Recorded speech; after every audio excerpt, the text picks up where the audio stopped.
Telegram செயலியை ஏன் உலக நாடுகளே தடை பண்ணியிருக்காங்கன்றது தான் இந்த வீடியோவில் நம்ம பார்க்க போகிறோம். அப்படி இதில் என்ன ஸ்பெஷாலிட்டி இருக்குன்றதையும் நம்ம தெரிஞ்சுக்கலாம். வாட்ஸ்அப் சிக்னல்னு எவ்வளோ ஆப்ஸ் இருந்தாலும் நம்ம எல்லோரும் அதிகமாக பயன்படுத்துகிற ஒரு ஆப் தான் டெலிகிராம்.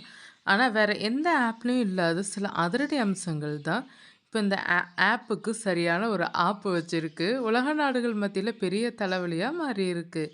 பல நாடுகள் டெலிகிராமை தடை செய்ய பார்க்குறாங்க. இதுக்கு பின்னாடி இருக்கிற முக்கியமான காரணங்களை இந்த வீடியோவில் பார்க்கலாம்.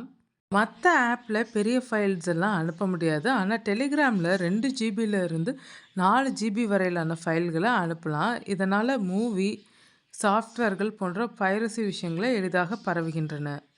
வாட்ஸ்அப்பில் குரூப் லிமிட் குறைவு. ஆனால் டெலிகிராமில் ஒரு குரூப்பில் 2 லட்சம் பேர் வரை இணையலாம். சேனல்களில் அன்லிமிட்டெட் மெம்பர்கள் இருக்கலாம். இதனால் ஒரு தவறான தகவலோ அல்லது சட்டவிரோத விஷயமோ நொடியில் பல லட்சம் பேர் சென்றடையுது. டெலிகிராம் நிறுவனம் பயனர்களுடைய பேச்சு சுதந்திரத்திற்கு அதிக முக்கியத்துவம் கொடுப்பதனால அரசாங்கங்கள் கேட்கும் தரவுகளை எளிதில் பகிர்றதில்லை.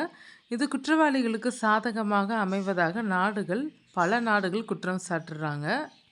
எண்ட் டு எண்ட் என்கிரிப்ஷன் கொண்ட சீக்ரெட் சேட் மற்றும் குறிப்பிட்ட நேரத்தில் தானாகவே அழியும் மெசேஜ் அம்சங்களும் இருப்பதால் அரசாங்க உளவு அமைப்புகளால் கூட குற்ற செயல்களை கண்காணிக்க முடிவதில்லை.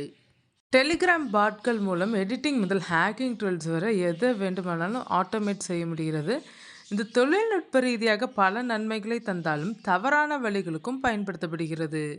தொழில்நுட்பம்னு வந்தால் அதில் நன்மைகளும் இருக்கும், தீமைகளும் இருக்கும். டெலிகிராம் கொடுத்த அன்லிமிட்டெட் அம்சங்கள் தான் இன்னைக்கு அதுக்கு எதிராகவே திரும்பி இருக்கு. இதனால் தான் பிரான்ஸ் போன்ற நாடுகள் இதன் நிறுவனர் மீதே நடவடிக்கை எடுத்தாங்க.